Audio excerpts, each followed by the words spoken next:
Now we are going to start with the third part of the chapter, coordination compound. This part of the chapter deals with isomerism in coordination compounds. Though this topic has been deleted from the current year syllabus, that is 2021, but still I feel that this is a very important and very interesting topic. So I made a video for this topic also, because you may get questions in your competitive exams from this topic also. Now what is isomerism? Isomers are two or more compounds that have same chemical formula but different arrangement of atoms. They differ from one another in one or more physical or chemical properties. Basically, it is divided into two types, stereoisomerism and structural isomerism. In structural isomerism, the difference is in the structure of molecule, whereas in stereoisomerism, the difference lies in the orientation in space. Stereoisomerism is further of two types, geometrical and optical, whereas structural is of type linkage, ionization, solvate and coordination. We will take up all these types of isomerisms one by one. So let us start. First we have linkage isomerism. This isomerism is found where the ligands are ambidentate. In one isomer, one atom of ligand coordinates with the central atom, while in second donor atom. Like in this case, SCN. This is ambidentate ligand. Here, sulfur is making coordinate bond with chromium, whereas here, nitrogen is making bond with chromium. So these are called linkage isomers. Coordination isomerism.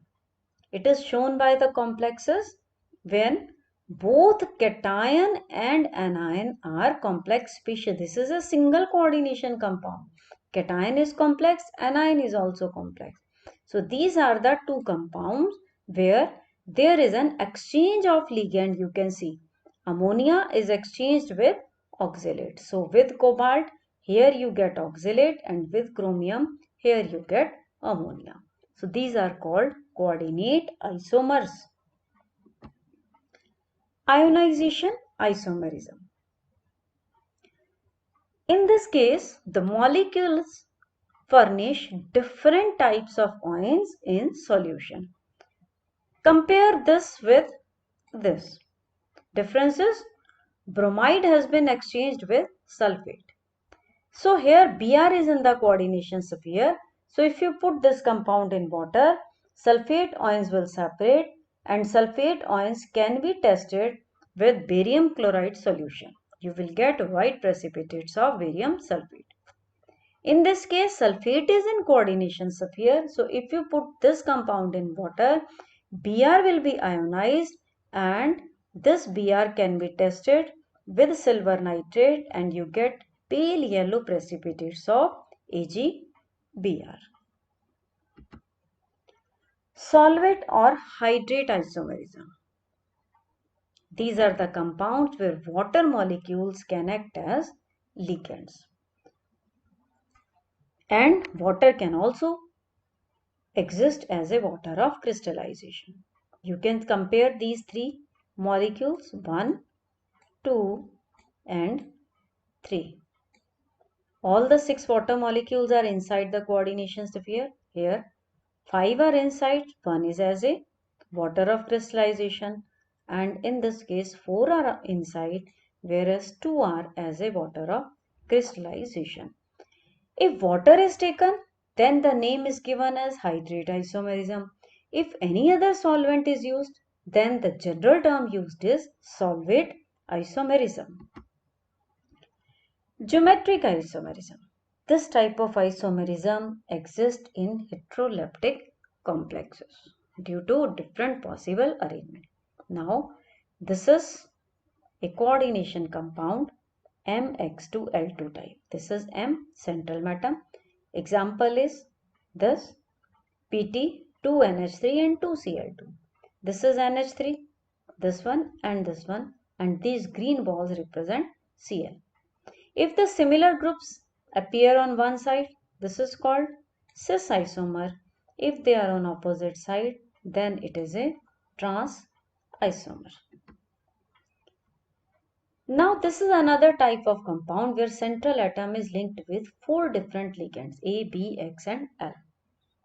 Shape will be square planar. It shows 3 isomers. How to make these isomers? Just keep the position of one ligand constant. You can see here the position of Br is kept constant and the position of rest of the 3 ligands is rotated. Pyridine, Cl, ammonia. Pyridine goes here, Cl, ammonia. Then pyridine here, then ammonia and Cl. So this is simply a rotation of the ligands. Then geometrical isomerism in octahedral complexes of type MX2L4 means total 6 ligands are there. 2 are of one type and 4 are of different type. So if the 2 ligands, you are to see the 2 ligands, X you are to consider, B you are to consider. If they are oriented like this or like this, these are cis. And in trans, only 2 possibilities are there. They are present across up down or like this or like this. It is one and the same thing. So these are trans. Then geometrical isomerism of the complexes MX2LL twice means this is a bidentate ligand. Here the example taken is EN, ethane 1,2-diamine. Here one NH2 group and second NH2 group is attached, 1 and 2. Here also consider these monodentate ligands, Cl, Cl. If they are near on one side, it is cis. If they are at opposite positions, then it is trans. Ma3B3 types. 3 ligands are of one type and 3 ligands are of other type. In this type of arrangement, instead of cis and trans, we use the term facial, F-A-C-I-A-L, facial, in short FAC, and meridional, and in short represented by M-E-R. If I make octahedral structure, these represent the corner of one face of an octahedron. That's why it is called facial or FAC. And these are present at the meridians of an octahedron. So the name is given as meridional.